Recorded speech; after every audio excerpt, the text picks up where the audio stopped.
So it seems that we've got some powerful new rules for Blood Angels characters. Let's talk about their Angelic Inheritors detachment, and how it juices up the heroes of the Blood Angels to take the fight to the enemy.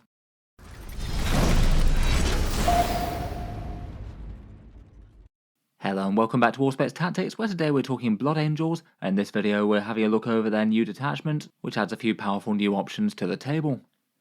As ever, this is one of Games Workshop's Grotmas Advent calendars, a whole month of 40k content, one new detachment for each faction in the game, all fully playable with the core match play rules, so tournament legal right from the word go, having the points for enhancements in the documents and available on the app in January. Day 20 is for the Blood Angels. Yesterday we had the slightly underwhelming one for the Sisters of Battle, though tomorrow it looks like we've got some interest for the greater good, with one for the forces of the Tau Empire. Blood Angels, I'd say, are in a fairly good place in Warhammer 40k right now. Since their codex release and the points cost came out, they've been fairly mid-tier, win rates are around about 50% or so, not being one of the strongest armies in the game, but also certainly not the weakest. For the detachments on offer, it's basically everyone playing the Liberator Assault group if they want to play a strong Blood Angels list, and usually revolving around a few mainline damage dealer blocks, things like Sanguinary Guard with Dante, or Death Company with their unique chaplains, supported by some more skirmish units like Jump Intercessors, at least fairly frequently backed up by some big heavy guns with some Space Marine tanks. Mephiston and the Rage-Fueled Warrior Captain often make appearances too. I'd say the balanced data slate didn't change loads for them. There was a nerf to Armour of Contempt, which is bad news for their units getting focused down with shooting. Mephiston went up a little, Sanguinary Guard went down a little. Scouts got a little pricier, but gained AP1 knives, which is quite nice for first turn charges for Blood Angels. But otherwise they might enjoy a few of the general Space Marine changes. Things like Outriders hitting at strength 7 damage 2 are fairly mean, and the Stern Guard and Intercessor changes both seem interesting. In any case, just with Liberator, they seem like they're still going to be a pretty powerful army. I won't have lost too much for the changes, maybe a tiny bit more emphasis on Sanguinary Guard given the points drop. Today though, adding into their detachment mix, we've got the Angelic Inheritors. It seems that the theme that Games Workshop decided to go down for this one was a character-focused one, but character-focused in a way that's kind of helpful, as all the buffs for it actually help out the character-led units as opposed to just the character models themselves, as was the case with the Auric Champions initially. The lore and background section talks about them representing Blood Angels blazing brightest at the times of greatest despair and adversity, taking the example of Sanguinius combining his dual nature of both being a noble hero but also the dark and destructive side, and using them together to triumph. It does feel like a fairly logical one that they could do. It goes alongside their Angelic Host Jump Pack flavoured one, and their Death Company detachment, which I feel like needs an improvement. I was wondering if they might go for something a bit more, say, on the board, sort of foot melee Blood Angels, maybe Flesh Terrors themed in some way, but seems they've gone characters instead. Any new detachment, if it's actually going to be strong for the Blood Angels, would have to compete with the Liberator Assault group though, which does feel like a pretty tall order to me. It's just really powerful with the massive melee damage boost that you get on the charge, and also access to advance and charge, and some good stratagems besides. Though compared with some of the Grotmas detachments, this detachment also seems really quite strong, and it's come a lot closer than I was expecting them to, really. In any case though, jumping into the rules, and the core rule for this one is the Legacy of the Angel. At the start of the game, you pick 2 out of this list of 3 buffs, and you apply them to all your character units, and they get that for the entirety of the game. It does mean that it's going to make you want to double down on the core damage combos, and it means that a lot of supporting stuff just basically won't get a detachment rule unlike in Liberator, so it does come with its pros and cons. For the options, first up you have reroll hits and wounds of 1, and that works both at range and in melee interestingly. Often Blood Angels things tend to be locked just to melee, but it seems not here. In a vacuum, if you've got no other rerolls going on, that's usually a 36% damage boost, but in reality for the units that you'd apply it to, it's probably not usually going to be that good. If you're using Oath of Moment, then the hit roll won't matter. If you're using twin linked weapons, then the wound roll won't matter. And various datasheets and characters also get inbuilt rerolls of one sort or another, such as the Assault Intercessors with the wound rerolls, or all Death Company units with the hit rerolls. Even given that though, it does seem like probably the most obvious one to choose, getting just a flat damage increase to all your character units of one sort or another. Just seems a bit too good to pass up, and it seems really quite nice on certain units, maybe say Sanguinary Guard with a character attached, either Dante or a Captain. Then for the other 2 options, the first one is fall back, shoot and charge. Definitely helpful both for ranged and melee units, though it is just a little bit situational. Again, it's just for character units, so it's not going to be helping with your skirmish units that might often be the ones that get tied up in combat, and it wouldn't help things like gun tanks either. Certainly means that for your big combos though, your opponent can't just lock them in combat and expect you not to be able to go around and go elsewhere, and it could allow you to fall back and even charge the same unit if it made sense to keep the fights first. Finally, there's reroll advances and charges, so a little bit of boosted speed as your units go wandering around the board. The advances could be handy for jumping from cover to cover, and the charges mean that you just have a little bit more average threat range and a lot more reliability against some bad dice. If you roll low, you might save a command point or two. Though unlike the other 3 Blood Angels detachments, you don't have an advance and charge stratagem in this detachment, and that is really quite a big downside compared with the other ones. It's not going to be quite as easy to deliver units into melee. Overall though, it definitely feels like a strong detachment rule. Blood Angels can definitely credibly run a whole bunch of units led by characters. I think there's enough value here to be worth it. If you're charging in with a Blood Angels character unit, the damage buff is likely to be worse than Liberator most of the time, between the strength and the extra attack, but it's nice that it does have the flexibility, and it also applies to ranged damage and ongoing combats or where your opponent charges you. And then you do get the second part of the rule, both of which seem at least pretty viable to me. It'll depend on the units that you're choosing and maybe how likely your opponent is to engage you in melee. I guess if they're going to be charging you with a bunch of stuff, fallback, shoot and charge could be handy enough. If they're not, then maybe the reroll advances and charges might help to get you there into a gun line or something. Overall though, it does feel like a good detachment rule, though you would have to make sure that you build around a good number of character-led units to make use of it. Before we move on to the stratagems, I'll just give a quick shout out to today's video sponsor, In the Crimson Lords by Great Eye Studio. Some rather cool Angelic Savior style upgrade kits that are designed to be able to work with Games Workshop miniatures, available to order worldwide via a site called Only Games, who basically post the 3D printed physical bits to you. This has made quite a big splash over the last few months, really quite a lot of cool themed bits, batches of heads that you can see here, a whole load of ornate shoulder pads if you want to add a bit more theme, including the crosses that could work for Death Company, plus a bunch of cool themed weapons like say these hammers and shields, maybe could work for some assault terminators. They've got a whole bunch of physical bits packs. Here's a more core set that's just got a good selection of a bunch of upgrades to add things to standard ones. They've got a sacred pack just in case some golden warriors should want some wings. A raged pack with a great big two-handed chainsword that's not really competing against any parts from Games Workshop at the moment. I quite enjoyed this ancient pack, adding some appropriately macabre skulls that could work with a dreadnought. In any case, there are links down in the video description if you want to check them out. They do have a bunch more fun stuff too, and a big thank you to them for sponsoring the video. Back to the Angelic stratagems though, and first up we've got Armour of Contempt as always. As mentioned, slightly nerfed now. They still print the original wording here, though it is still altered by the balanced data slate. It only works against one unit now, so generally tends to be a bit more relevant for countering enemy melee things as opposed to ranged attacks, unless they're just going to be shooting at your unit with one enormously shooty unit, and the reduced AP is going to be worth it against them alone. Sometimes it will be.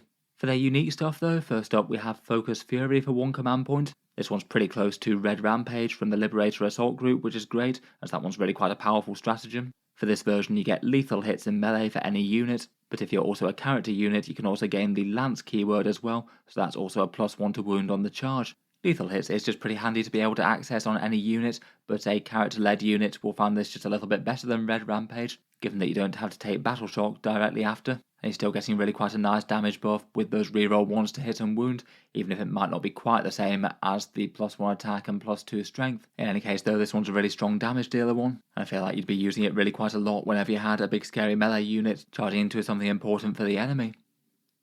Next up, for 1 command point, we've got Strike Now for Glory. This one's perhaps a slightly unusual ranged one, with sustained hits 1 in the shooting phase to any 1 Blood Angels unit. Usually for expected damage, it's +25% to your damage output if you were hitting on a 3+, which certainly isn't nothing, but not really something you'd usually justify on an average Space Marine shooting unit. You'd ideally be wanting to use this on something absolutely massive, or a combo of some sort. Maybe something like a Repulsor Executioner could justify it, or perhaps doing some sort of combo with a detachment rule, which, as we mentioned, can reroll ones to hit and wound at range as well. So perhaps the most logical place feels like it could be perhaps for Hellblasters, where with a Lieutenant you could have them sustained and lethals on 6s, and also reroll ones to hit and wound. That seems kind of nasty and not even dependent on Oath of Moment. Or I guess if you wanted to make Stern Guard extra scary, you could put this on them, and they wouldn't even need to be character led, they could just reroll all hits and wounds against the Oath of Moment targets. Definitely feels like it's a solid extra incentive to have a few shooting units in this one. It feels a little bit less dedicated melee compared with the other Blood Angels.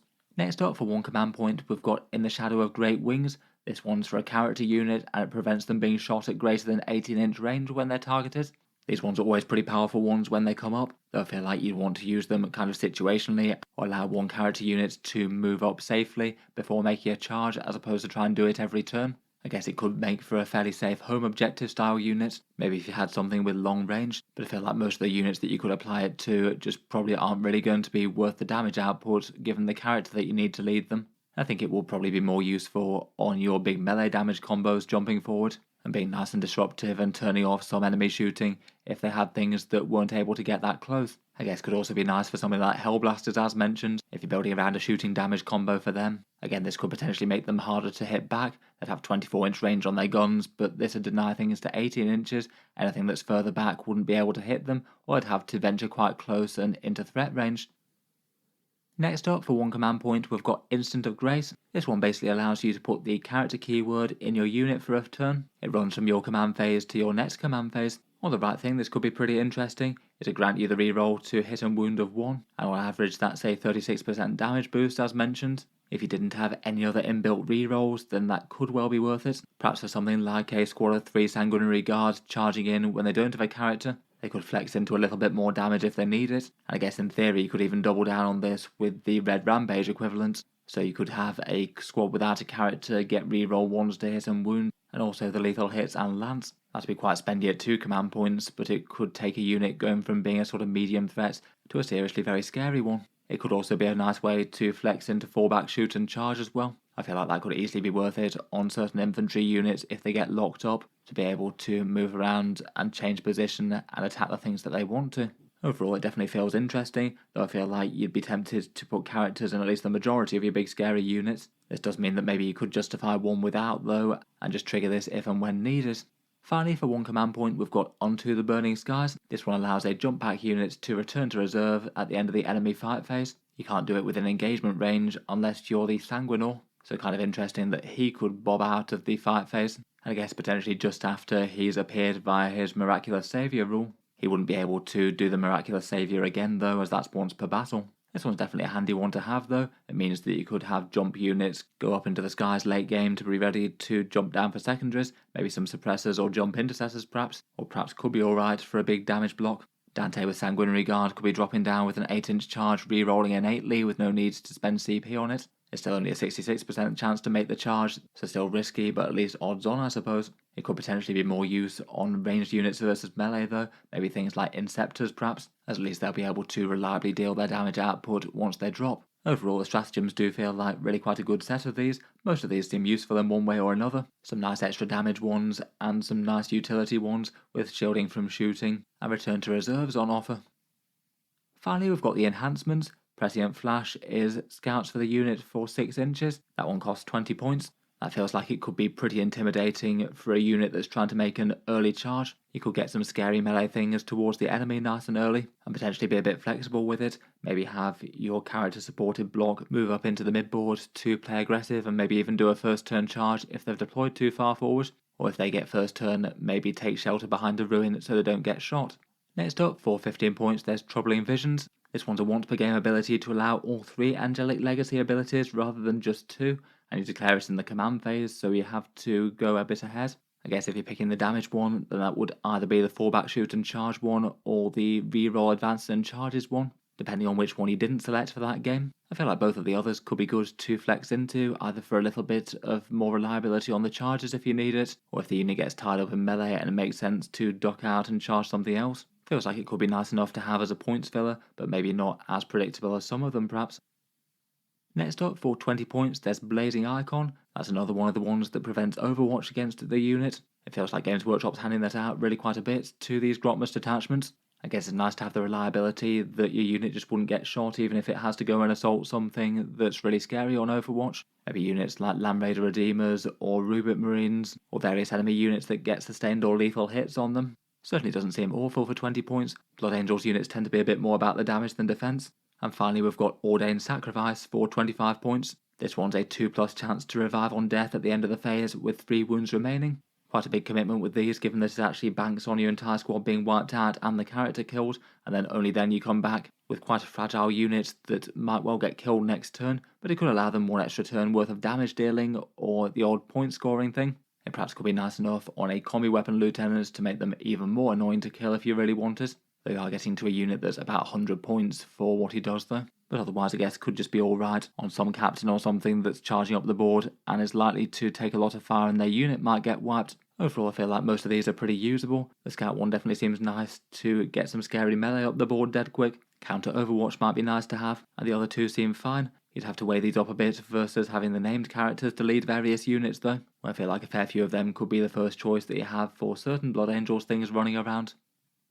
Overall though, this one does feel like a pretty fun and interesting detachment to me. The core rule gives you a serious damage boost against scary units, plus one of two other helpful support rules that you can vary depending on the opponent. The stratagem section seems really quite strong. The red rampage style one again feels like pretty massive scary extra damage, even if it's a bit more limited in scope. Turning off shooting at 18 inches is big, giving a non-character units the rerolls seems handy enough, and return to reserves for jump pack stuff is good. The enhancements seem helpful enough as mentioned, and it is interesting that you could genuinely build around some shooting units to go alongside your Blood Angels here, with the reroll ones to hit and wound plus that sustained hit stratagem. Maybe things like Hellblasters or even Intercessors led by characters could be kind of fun. As mentioned though, it does have to compete against the Liberator, and just the sheer destructiveness of getting your chainswords to strength 6 on the charge and that extra attack are both really reliable damage boosts, and they work on all the things that have already got rerolls like Death Company or Assault Intercessors and stuff, so that is kind of hard to pass up, and you also will be lacking advance and charge in this detachment as well. So your jump pack units wouldn't quite have the range and threat they would have otherwise. I certainly would bear in mind the slight downside of most of the buffs being locked to character units as well. I feel like Blood Angels generally want to run several character-led units, so it's still going to be good for all the core damage stuff, but it just doesn't help skirmish units like Jump Intercessors or Outriders going out on their own, and you don't really want every single unit to be led by a character, as otherwise their points cost is going to be really quite high, and you want some expendable things for trading and skirmishing for objectives, where those units I feel just gain a lot more from the Liberator with that big charge boost, as opposed to maybe debating whether or not you want to spend a pricey command point stratagem on them, when their damage output realistically isn't all that great. For units in this one though, Sanguinary Guard feel like a pretty obvious one. They'd use the rerolls well, and are cheaper than ever. Mephiston and the Sanguinor both would quite like the rerolls built in here, and some shooting combos like Hellblasters could be fun. I'd guess that for the core damage dealers they'll often charge in and use the lance and lethal hits, given that it doesn't have the objective control downside. Overall seems interesting. I think my first guess is that it probably won't be quite as good as the Liberator, but still really not that far behind. I really wouldn't be too surprised if some people decide to take this one to tournaments. It does have some really cool options, hiding units and return to reserves and still having a good amount of damage on the units that most need it, plus some firepower synergy. Let me know your thoughts though. Would you be tempted to play this one over Liberator, and why or why not? As mentioned earlier, feel free to check out the Crimson Lords who sponsored the video if you want some fun sanguinary pieces ordered in to upgrade some Space Marines. As mentioned, they've got several different flavours of bits packs depending on what your needs are. I have a bunch of fun stuff for kit bashing various characters of different stripes as well, potentially at a good deal cheaper than the more official models if you combine them with some basic bodies. In any case, there'll be links down in the video description below. Otherwise, looks like we'll be back to talk Tau tomorrow. Feel free to check out the Grotmas playlist in the meantime. I'll have all the videos linked down in the video description below if you do want to check out one for any given faction. Otherwise, feel free to check out the channel's Patreon page if you want to support, or the various Warhammer 40k discount supplies in the video description if you're looking to pick something up in the near future. They all support the channel and the videos that I make, but otherwise an absolutely massive thank you for listening, and I'll hope to see you guys next time.